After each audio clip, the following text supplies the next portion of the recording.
What's up, guys? So, all that remains is Unleash the Madness, and so I will unleash the review. So, starting off with Safe House, I'll put a review to that down in the description. Very interesting opening track. I would probably say if this album was a story, Safe House would kind of be maybe the interim track, and like half the album would be a flashback, and the rest would be the rest of the story. Um, the title's Madness, and Safe House, do you feel safe now, and all that kind of stuff.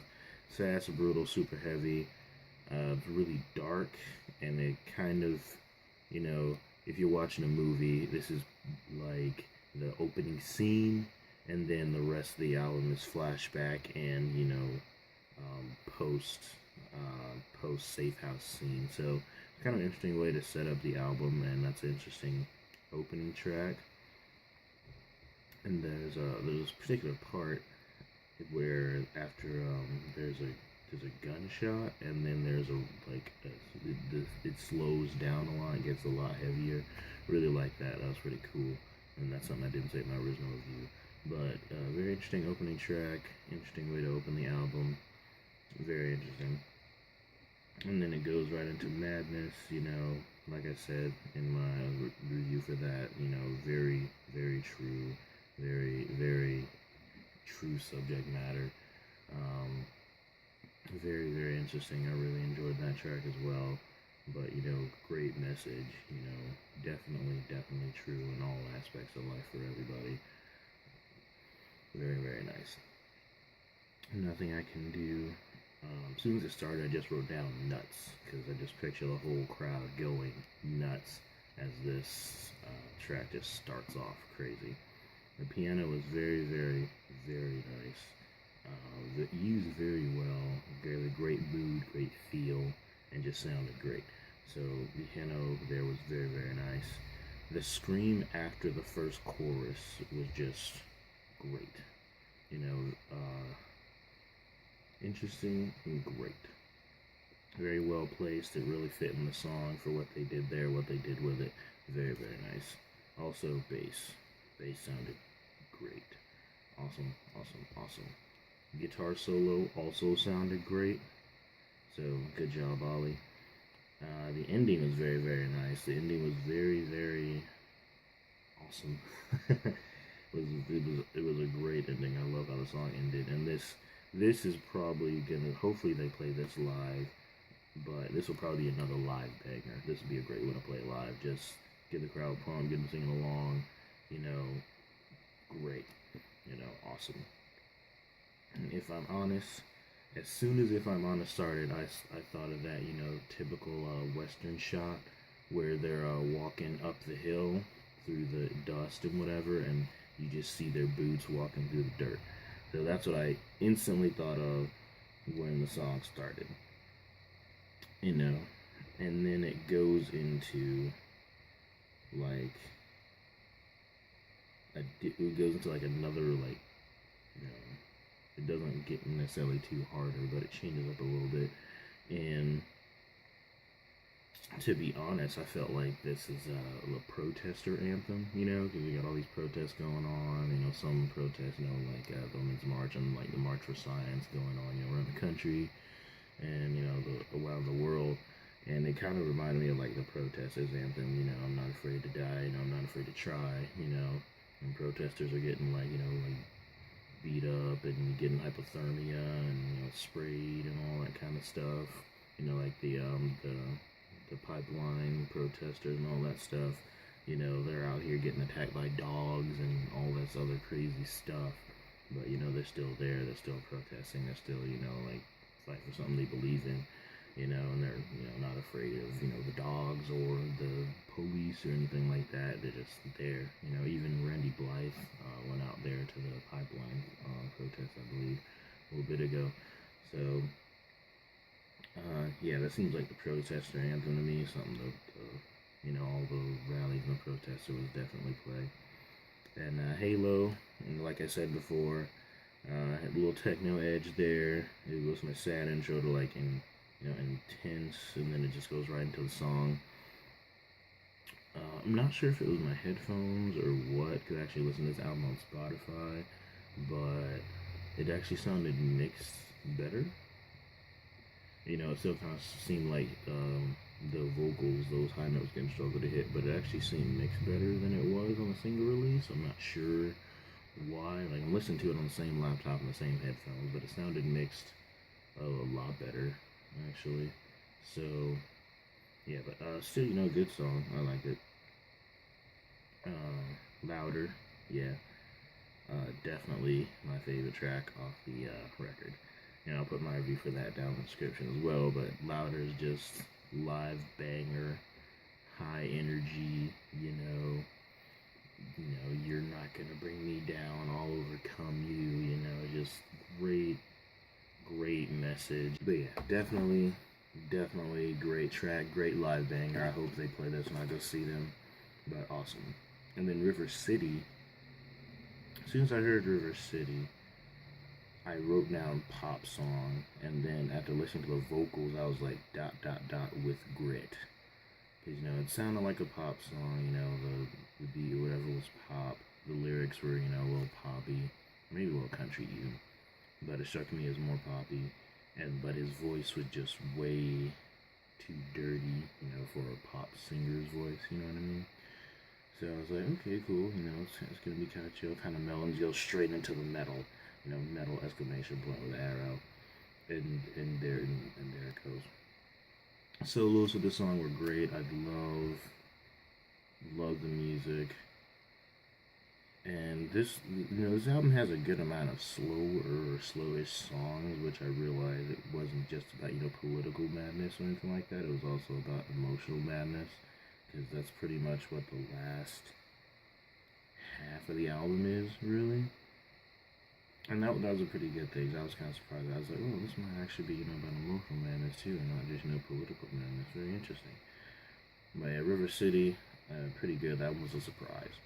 That was a surprise, but it was a good surprise. I liked it. So that was good. Open Grave. As soon as I heard, I just wrote down beating, because that's just what I pictured. You know, someone just getting, like, beaten down and just people beating each other up and, like, all this other crazy stuff. So, yeah.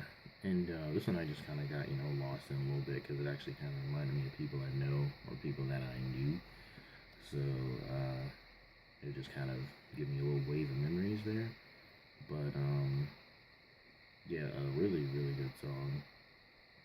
Very, very interesting.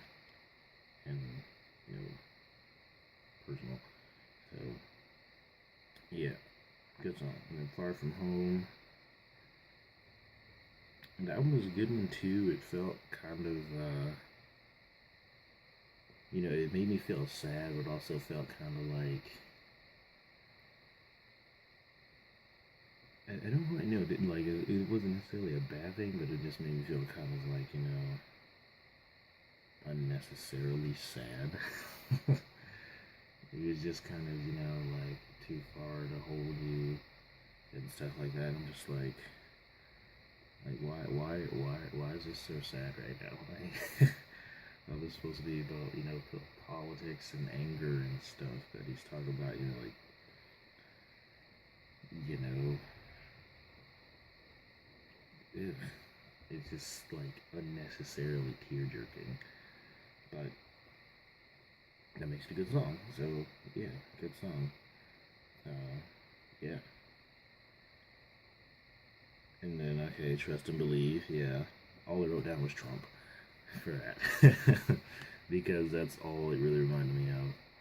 Like, you know, like I think there's probably going to be songs for a while that's going to make me think about Trump. Like Feed the Machine by Nickelback, this song, and like a bunch of other songs just make me think about Trump.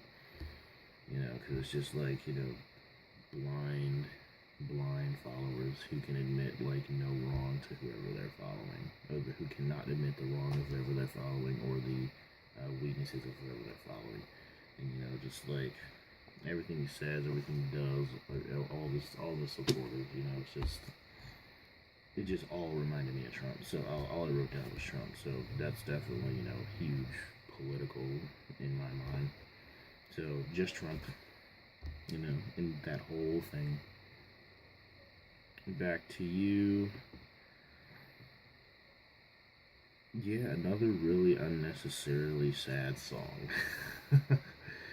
Just like, and I've seen the interview, so he's like, yeah, there's no formula, just write how we want to write, there's no theme. I'm just like, are you having some, like, relationship issues there, Phil, at all?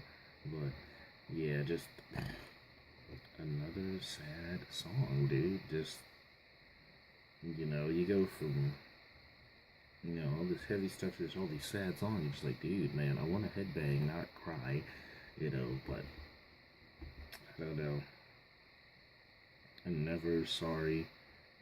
Heavy and ghostly, which I put. It was it had a very interesting atmosphere to it, a very kind of ghostly atmosphere, I guess. It was just really haunting in a way, to me at least. It was just very, I mean, it was still heavy, but it was just like, I don't know, it was very, very, very interesting. But there's definitely a good track. Very nice. Um, yeah, no, sorry, I hope it goes to. And then, ooh, and then the thunder rolls. Oh, I don't know if I was just in my feelings a lot, but this cover almost made me cry. Like, it pushed me right to the brink of tears. Like, I don't know why, I don't know how, but you had, like, it was, a little metalized, and you had that female voice in there, and it just sounded so heartfelt and so emotional, and it almost brought me to tears. I don't know why or how, but I just heard it, and I was like, wow. Like, I want, like, I would not mind crying right now. It just really, really moved me for whatever reason. But definitely a great cover. Great album. Um, yeah, so overall thoughts. It's really great album. I was kind of, I was looking forward to it, but after Halo, I was a little apprehensive. I didn't want the vocals to suffer at all. But overall, it's a really good album. It's not just about political madness, as I said earlier. It's also about emotional madness, and it's not just about the kind of madness that makes you go nuts and destroy things. It's also about the kind of madness that not only leads to anger and like destruction of your outer surroundings, but it's also about the madness that leads to depression of not being with the one you love, or just being trapped inside your own mind, and the madness of just like staying in your own mind trapped, not being able to really do anything, like emotionally. Just it's like about emotional madness from the anger side, and from the sorrowful side, which is very interesting and unexpected, considering our work could have you believe it's all political, but it's very interesting. It's definitely, I have to say this, it's definitely not the fall of ideals, but it is definitely a very good album for the time. And just emotionally, you could just listen to, like I said, the last half of the album, and it's just, kind of more softer stuff, and really more emotional, and, sad than just, angry, destroy stuff, kill people, burn things. It's a really excellently written album. It was mastered very well. Like I said, Halo sounded a lot better when I listened to it on the full album version than on the single version, which I don't know why, so I was using the same equipment, but it was just really good, and I just, I was banging to it, like I was headbanging to the hard stuff, and soft stuff, just like hit me right in, my emotions and stuff like that. And that's interesting, that's very tough to do effectively, but they did it really well. All the solos are very well placed. Ali definitely knows like what to do to both make the solos shine, but also to fit the song so it doesn't overdo it. The use of piano throughout, the album was very well placed, very well done, and accentuated the mood to like the nth degree. Bass tone was pretty good. Like, I enjoyed it. Rhythm guitar sounded great. Drums were great. And the vocals were, great. Halo still sounded a little struggly, but other than that, and the way like Phil's voice, like he sings in different ways, like River City it's a little different, but in Madness is like this, and of course he has, his different kind of screams. So he's really doing his vocal abilities justice, I'll definitely say. But definitely a great album. Um, yeah, go listen to it, and if you like it, pick it up. It's like a lot of people are complaining about how it's not full of ideals and how safe house is only heavy song and whatever. Just go listen to it, and if you like it, just pick it up. By the time this review is uploaded, I will probably already have seen them at Rockville, which I will be heading to in like an hour and a half. So yeah, if any of you guys see me at Rockville, definitely come say hi. If any of you want to meet me, anything like that, just come and say hi. I'd love to meet any of you guys. If you guys like this review, you can give me a like, give me a comment, or you can subscribe. Thank you all for watching, and rock on.